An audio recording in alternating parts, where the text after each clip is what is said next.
Can you see my screen? Can you see my presentation? Yes, sir. Yes, sir.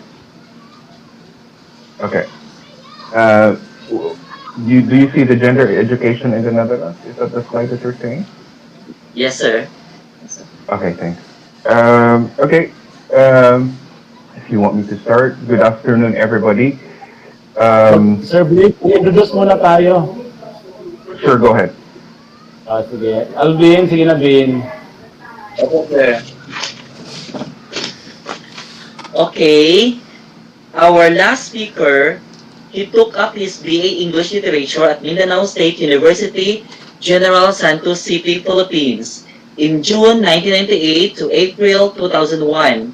Later, he furthered his knowledge by taking up Master of Business Administration, the Hague University of Applied Sciences, the Hague, the Netherlands, in September 2017 to July 2019. He became the team supervisor of Signetic KLM/Air France, Amsterdam, the Netherlands in June 2007 to August 2009. He was also the team lead in VS8E billing at Marlink, The Hague, the Netherlands in December 2010 to March 2016. He worked as head of billing and customer administration at Marlink, The Hague, the Netherlands in March 2016 to August 2018. At present, he is the Operation Program Manager of Marlink, The Hague, the Netherlands from August 2018 at present. With much further ado, ladies and gentlemen, our resource speaker to talk about gender gap in the Netherlands from a Filipino immigrant perspective, COVID response in an elementary school in the Netherlands. Please help me welcome Sir Blaise Francisco, MBA. Sir, Reverend po, virtual applause.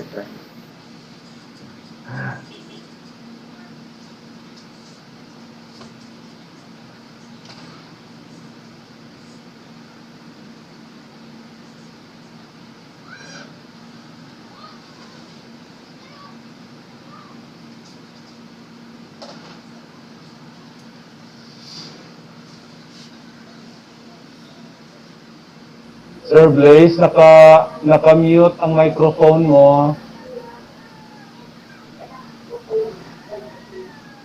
Thank Okay, you. sorry about that. So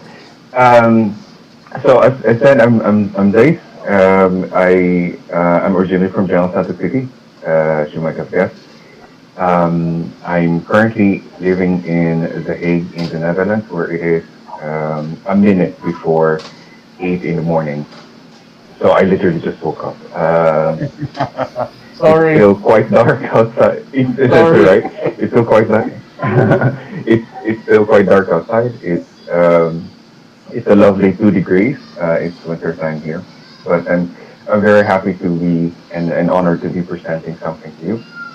So before I go ahead with my presentation, I just want to say that I'm not a gender studies expert, but I did a bit of research for you guys, and I will also add some of my observations living here in the Netherlands. So now you should be able to see my presentation. So as you can see here, I'm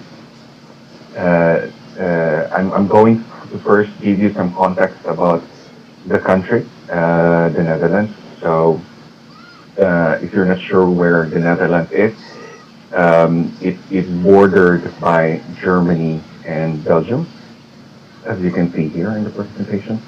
And so we're pretty close to Germany. And then going to the UK, for example, is 45 minutes flight for us. Going to Belgium for me is about an hour of train ride. I can get to the German border also in about 2 hours train ride. Paris is about 3 hours from us by by fast by fast train. The rest is about 2 hours. So if you want to go to Spain and Portugal, it's about 2 hours of flight. So that should give you a bit of an idea where the Netherlands is. It's a very small country. We do have a king and a queen. We have a royal family, but they do not have specific political powers. What they have is it's very ceremonial powers. They kind of dictate the laws of the country. We have we have a separate government for that. So it's a small country, about 41,258 square kilometers, and compared to the Philippines, just remember Philippines is about 300,000 square kilometers.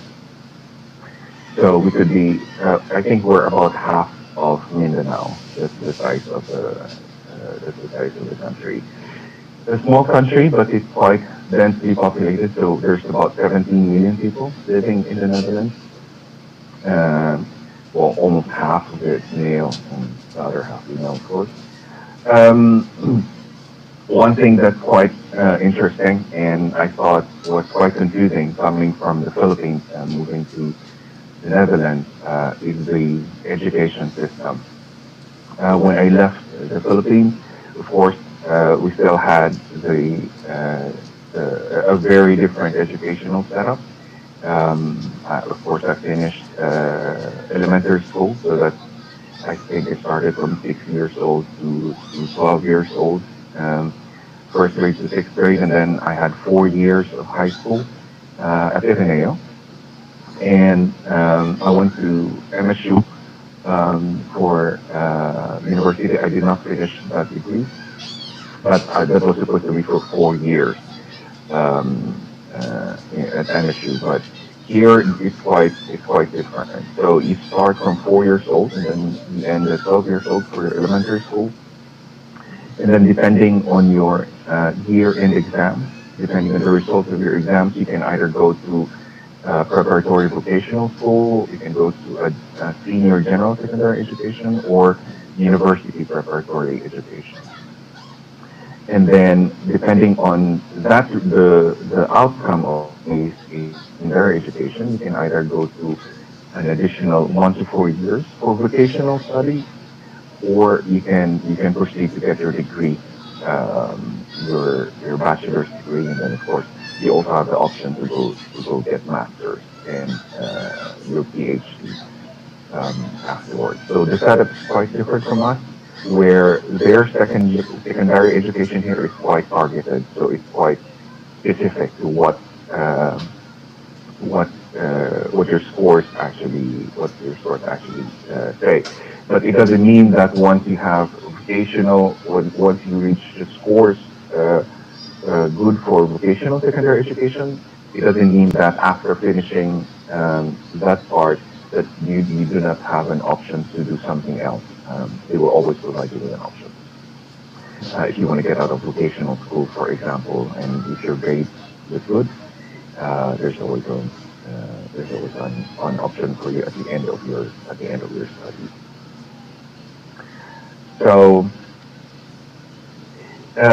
when you think of the Netherlands, there's always a few things that people think about.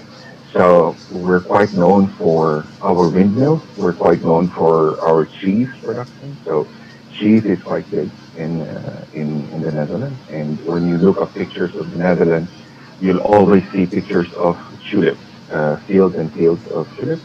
As you can see here, this picture is in one of the flower farms here in the Netherlands, and they usually come up sometime in April and May every year. But the Netherlands is also quite known for a few other things that might surprise us coming from the Philippines. So first of all, not everybody knows this, but the Netherlands is the first country to introduce same-sex marriage in 2000, as you can see in the graph. We're the first one to do that, and then In 1976, they passed a law to decriminalize marijuana. So we're one of the earlier of the countries to adopt this stance much earlier. So it doesn't mean that marijuana is legal in the Netherlands. It just means that if you have marijuana for personal use, it's fine. The government will not make a criminal out of you. So you're allowed to use marijuana. There are also a lot of what we call coffee shops. So when you come to the Netherlands and then when you look for coffee, you don't ask for a coffee shop. Because coffee shops here in the Netherlands mean a place where you can smoke marijuana. If you want to look for coffee, you ask for a cafe. That's what you look for. I want to go to a cafe. That means people will say, okay, you want to drink coffee. But if you want to say coffee shop, people will say, oh, you want to smoke marijuana. The other thing that we're quite famous for in the Netherlands is the legalization of prostitution. So the picture here you can see is a picture taken from in Amsterdam in an area called De Wallen.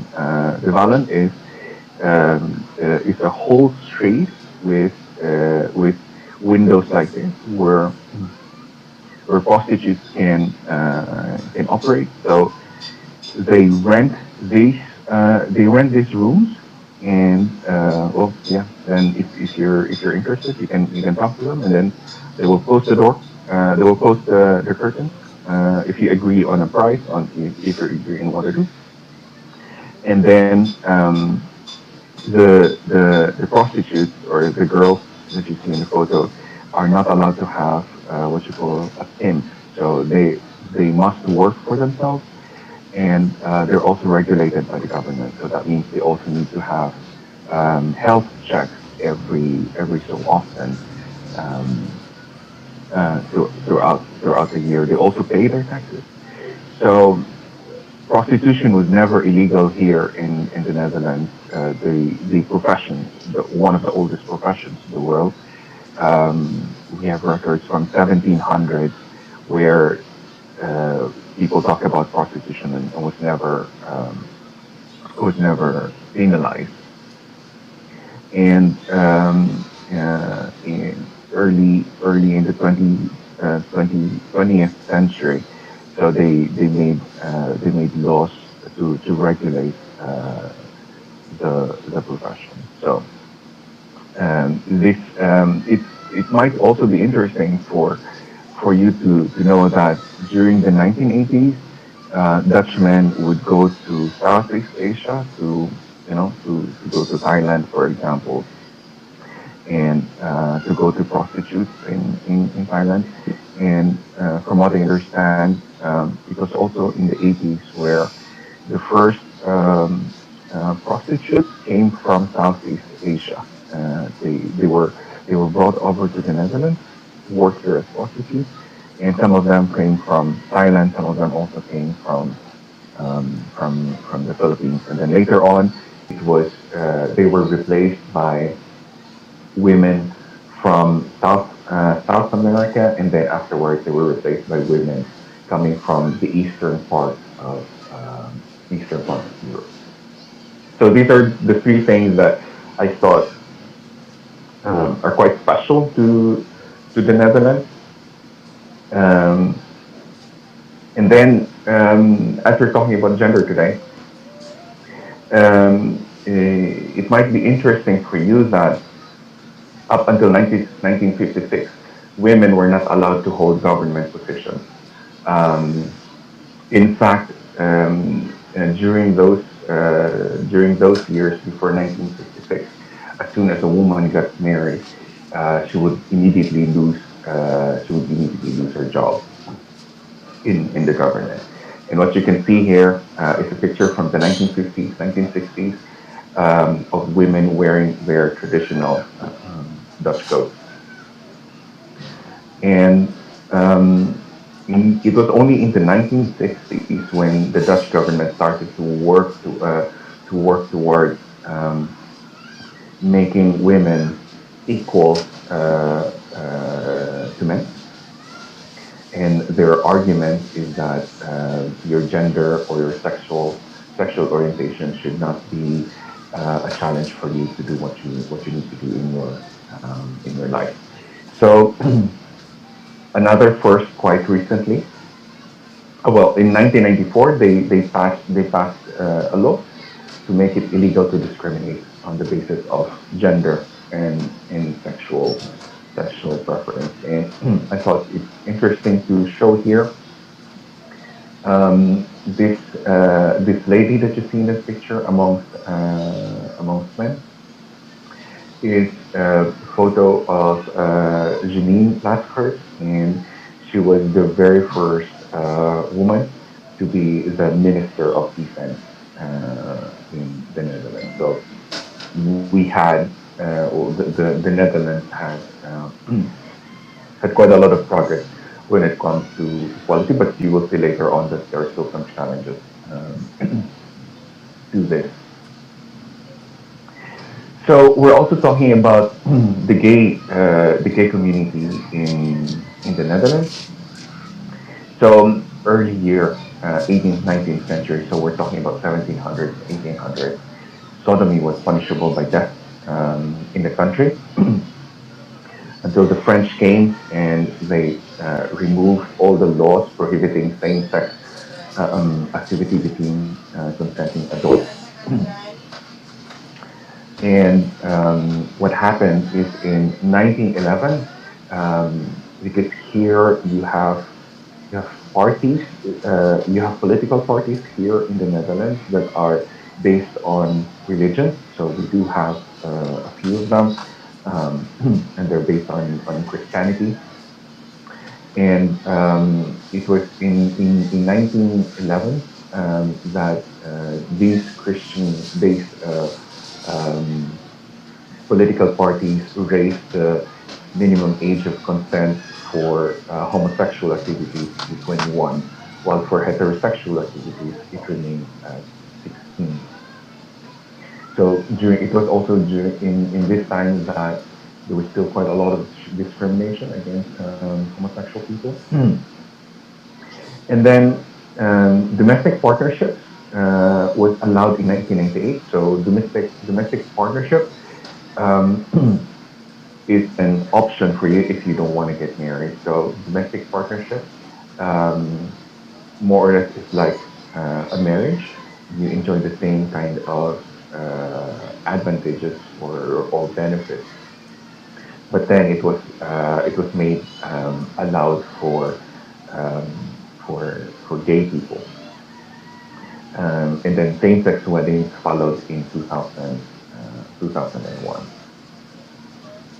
So here, the photo on the right, that's a photo from the Gay Pride in the Netherlands, which is held every August every year, where you have floats going through the canal in, in Amsterdam. So the Dutch government is also monitoring how the gay people are being accepted in the community, or how they're being treated in the community, and it's part of the mandate of the social research. It's an office that is that one of the things that they do is to track how the LGBT is being treated in the country, and they publish an LGBT monitor. And one of the findings of the LGBT monitor is that they indicate that about 4 to 6% of the country's population is LGBT. So that's about 680,000 to 1 million persons in the whole country. It might also be interesting for you to know, if you didn't, up until 1973, the American Psychiatric Association defined being gay or homosexuality as a mental illness. So there was a funny story about that in Sweden. Sweden is also quite liberal, just like quite a lot of countries in the West. So what happened was, during that time, people used homosexuality as an excuse to not come to work because they said homosexuality is an illness. So people would call their work and say, I'm sick with gay today. And in fact, there's a story of one woman who was able to get social benefits just because she said she was gay. But of course, that was later removed from the definition of mental illness. So as you can see here, the attitudes toward gay people, the Netherlands comes second after Iceland, and if you've heard about what's going on in Russia, it's not surprising how Russia is at the bottom of this list when it comes to attitudes toward homosexuality. And here at the bottom as well, they did a survey amongst Dutch people. So the Dutch population, as such, is composed of you have those people who are born and raised in the Netherlands, so the white Dutch community, and then you also have the Moroccan, so and the Turkish people. So they came from Morocco and Turkey, um, and I believe they came over sometime in the 1960s, 1970s to do manual labor. The same thing with Suriname. Suriname, a country in South America, used to be a colony of the Netherlands. So actually, what happened there is Manhattan in New York used to be owned by the Netherlands, but the Netherlands exchanged it, I believe, with Great Britain for Suriname. So the Netherlands took over Suriname, and when Suriname wanted to declare their independence, the Netherlands allowed for a lot of Surinamese people to come over here in the Netherlands and continue living here.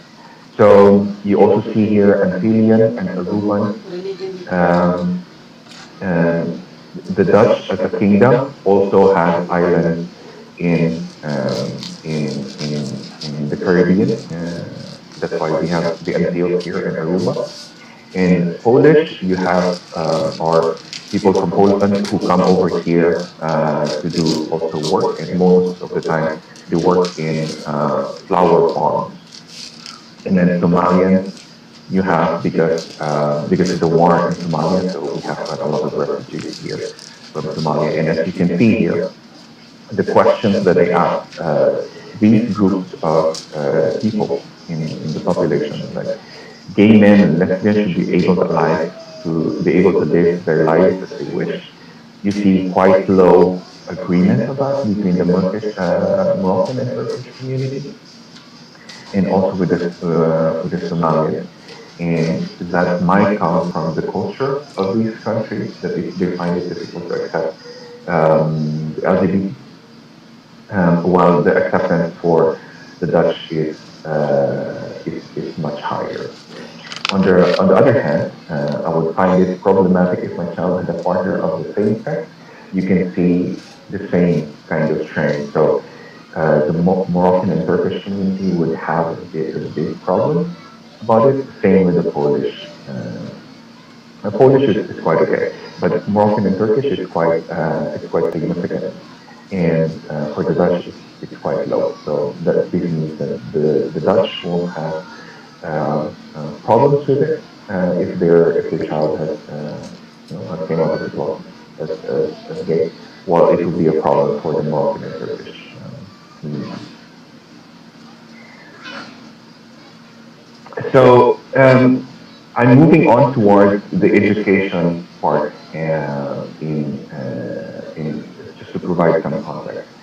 So as you know, the Netherlands is part of the European Union, and the European Union has targets towards on education. So it's quite important to understand what those targets are. So by 2020, the European Union aims to ensure that 95% of children in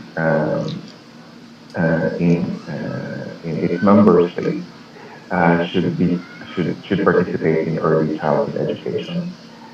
And then you have here fewer than 15% of 15 years old should be underskilled in reading, mathematics, and science. These are for areas they have. And then the rate of early leavers from education and training age 18 to 24 should be below 10%. So you should have below 10% of people leaving school for people this age. 40% of people aged 30 to 34 should have completed some form of higher education, and 15% of adults should participate in lifelong learning. So I have an experience myself with regards to the lifelong learning, the last part in here. Um, I finished my master in business administration in 2019 last year, and I'm already 38. Um, and for me to be able to do master's in business administration, that would have cost me quite a lot. So education here is subsidized by the government, so it's relatively cheaper to go into universities compared to other countries. Um, so I think it's about 1,000 euros to 2,000 euros. So that's about 50 plus thousand pesos to 100,000 plus pesos per year. And here in the Netherlands, that's relatively cheap. And if you don't have the money for that, you can always ask for assistance from the government so that you can pursue your studies. And in my case, when I did my master's in business administration, that is not for free, and the MBA program is not part of the programs um, that the government subsidizes. So if I had to pay for it myself, I would have paid probably close to more than 1 million pesos, for example, if I had to pay for it myself. But they have a program here, and this is a part of the base target. But they have a program here in the Netherlands that stimulates adults to keep on learning. So what I could do, so I could go and do my MBA, my master's, was to approach the government, applied for and for a credit, and then the government approved the credit, so they paid for my tuition, and I don't have to pay the whole of it, and I have about 15 years to pay for it. So